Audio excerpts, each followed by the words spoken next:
Oromiyaa.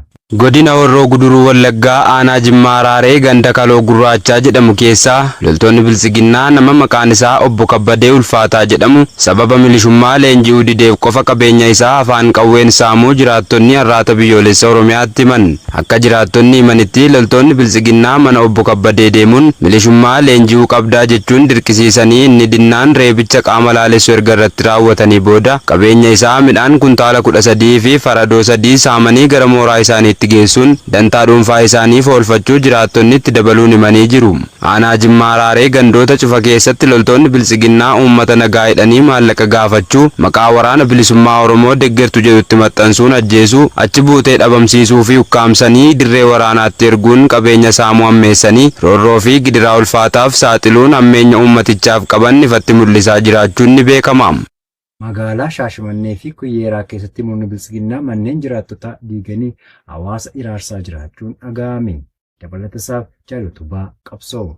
Kutaalee Oromiyaa bakkeewwan garaagaraatti qabeenya hawaasaa mancaasuun uummata harka duwwaatti hambisaa kan jiran ergamtoonni Biltsiginnaa magaalaa Shaashamannee fi Kuyyeeraa keessatti maqaa misooma jedhuun manneen jiraattotaa diiguun hawaasni rakkoo ulfaataa keessa jiraachuu jiraattonni har'aata biyyoolessa Oromiyaatti himanii jiru. Jiraattota kana manneen isaanii irraa yeroo diiganitti iddoo qubannaa fi kaasaas kan hin kaffalleef yoo ta'u uummanni naannoo biraa iddoo jiraatu hin qabne akka ta'uu dhabuun bakkeetti hafee jiraachuu jiraattonni dabalataan ibsaniiru. Diiggaan kun erga eegalee magaalaa Shaashamannee keessa kan tutture yoo ta'u jiraattonni achiirraa buqqa'an haala akkaan rakkisaa keessa osoo jiranii dabalataan magaalota ollaa isheetti darbanii magaalaa Kuyyeeraa keessaa haala ho'aa ta'een diigaa jiraachuu jiraattonni har'aata biyyoolessa Oromiyaaf gabaasanii jiru.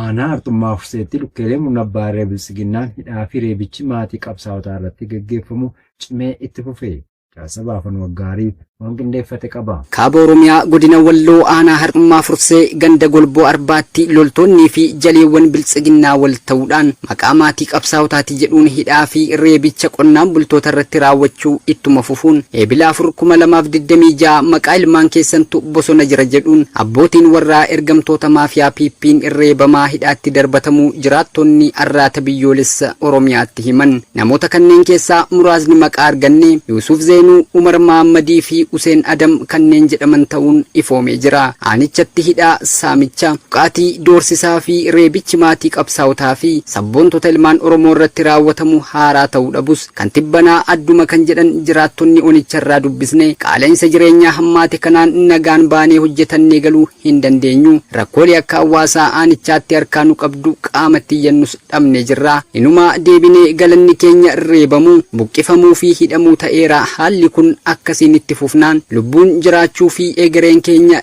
yaaddessaadha jechuun har'aata biyyoolessa Oromiyaaf addeessaniiru. Qabsoo bilisummaa Oromoo dhaaba dhaabbii tolee fi ulfina qabeessa ta'e ABO WBO'n golee Oromiyaa mara keessatti finiinee dirreerraa geggeeffamaa jiru. Lola lafoo qilleensarraanii fi ololaan injifachuu fi of booda deebisuu kan dadhabe Biltsiginnaan jecha qondaalli Biltsiginnaa qurxummii balleessuuf galaana gogsuu qabna jedhee dubbate sana akka dhaadannoo fi milkaa'ina olaanaatti fudhachuudhaan maatii qabsaa'otaa sabboontota ilmaan Oromoo fi uummata Oromoo bal'aa lafarraa duguugaa fi abdii jireenyaa itti dukkaneessuuf hojii badii isaanii dalagan jabeessanii itti fufanii jiru.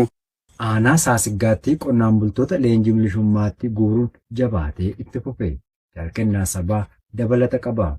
Godina Baha Wallaggaa aanaa Saasiggaa ganda Gammannee jedhamu keessaa torban darbe keessa tiksitoonni bututtuu Impaayera Itoophiyaa qonnaan bultoota jumlaan ukkaamsuun mooraa leenjitti geessanii milishummaa leenjisaa jiraachuu maddeen har'aata biyyoolessa Oromiyaatti himanii jiru. Namoota qabaman keessaa muraasni maqaan isaanii nu ga'e Abrahaam Waaqtolee, Guddataa Hirphaa, Masfinee Alamaayyoo, Tasfaa'ee Bokoree fi Gammachuu Tamasgeen kanneen jedhaman ta'uun eeramee jira. Akka maddeen himanitti namoonni dirqiin leenjii milishummaaf qabaman kunneen abbootii warraa yoo ta'an wayita ammaa kana godinichuma aanaa guutoo giddaa bulchiinsa magaalaa Ukkeetti leenji'aa jiraachuu dubbatu. Dhiiga ilmaan hiyyeessan waggaa 8 guutuu teessoo siyaasa isaa kan tikfate Koloneel Abiy Ahmed ergamtoonni isaa kutaalee Empaayeratti cufa keessaa ilmaan Oromoo irratti xiyyeeffatanii adamsuun yeroo gabaabduu waraanummaa leenjisanii bobbaasuun lola isaan hin ilaallannetti hirmaachisanii ficcisiisuu itti fufanii jiru. Manni maree paartiilee haalli seeraa fi nageenya biyyattii filannoo walabaa gaggeessuuf ni danqa jechuun akeekkachiisee haaromsas gaafate. Manni maree waloo paartiilee siyaasaa Itoophiyaa mootummaan biyyattii fi qaamni dhimmi ilaallatu seera filannoo biyyattii laafaa akka fooyyessanii fi rakkoo nageenyaa bu'aa filannoo dhufu fudhatama dhabsiisuu mala jedhe akka furanis gaafate. Manni marichaa Sadaasa 5/2025 boordii filannoo biyyaalessaa mana maree bakka bu'oota uummataa fi waajjira muummicha ministeeraaf xalayaa barreesseen haalli seeraa fi nageenya biyyattii keessatti mul'atu hamma paartiileen siyaasaa walabummaan akka socho'an kan eeyyamu miti erga jedheen booda kanaaf haalli kun filannoo haqa qabeessaa fi dorgommii qixa qabu gaggeessuu irratti gufuu kan ta'udha jedhe. Manni maree waloo paartiilee siyaasaa Itoophiyaa filannoo biyyaalessaa Itoophiyaa 7ffaan kun filannoowwan biyyattiin gaggeessitu duraanii irraa walaba haqa qabeessaa fi diimokiraatawaa akka ta'u bu'aan isaas filannoota paartiilee siyaasaa fi taajjabdoota biratti akka fudhatama argatu hojjetaa akka jirus ibse. Akka mana maree kanaatti bakkeewwan haaromsi gama seeraan isaan barbaachisu qabxiilee 4 jechuun adda baafamaniiru. Isaanis mallattoowwan deeggarsaa kaadhimamtootaa, deeggarsa maallaqaa mootummaa biraa paartiilee siyaasaaf taasifamu, haala filannoo fi sagantaa filannoo ta'uu ibse.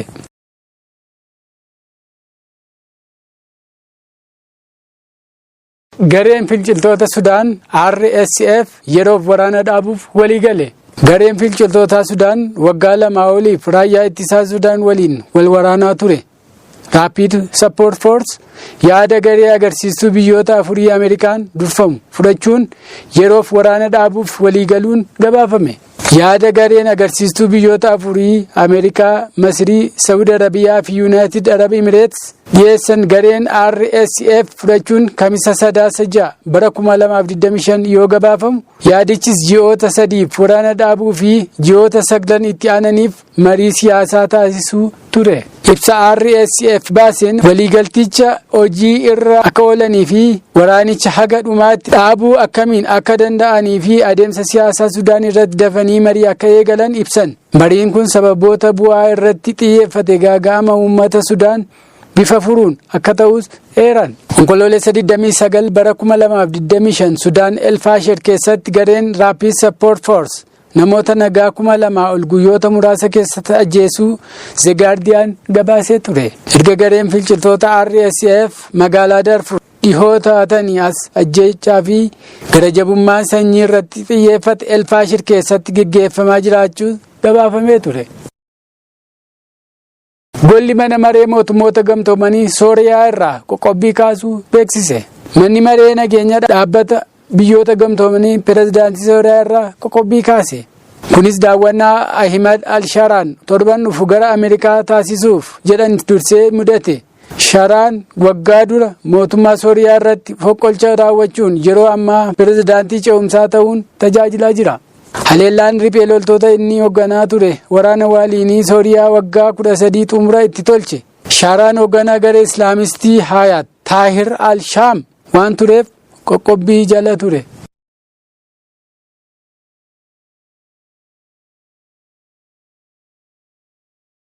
Bubbeen biyyoota lama keessatti mudate yoo xiqqaate namoota 190 galaafachuun dhaga'ame. Bubbee hamaan Filiippiinsii fi Veetinaamitti yoo xiqqaate namoota 190 ol galaafachuu biyyoonni lamaan beeksisan. Bubbeen kun yeroo ammaa gara Kaamboodiyaatti imalaa jiraachuus eerameera. Bubbeen kun sa'aatii tokkotti kiiloomeetira 194 kan imalu yoo ta'u magaalota giddugala Veetinaam jiran akkaan mancaase. Bubbeen hundee irraa buqqisee baaxii fudhatee deemee akkasumas foddaa caccabse. Uummanni kumaan lakkaa'amu manneen barnootaa keessa kan dahate yoo ta'u waraanni biyyattii akka uummata gargaaruuf bobba'eera jedhameera.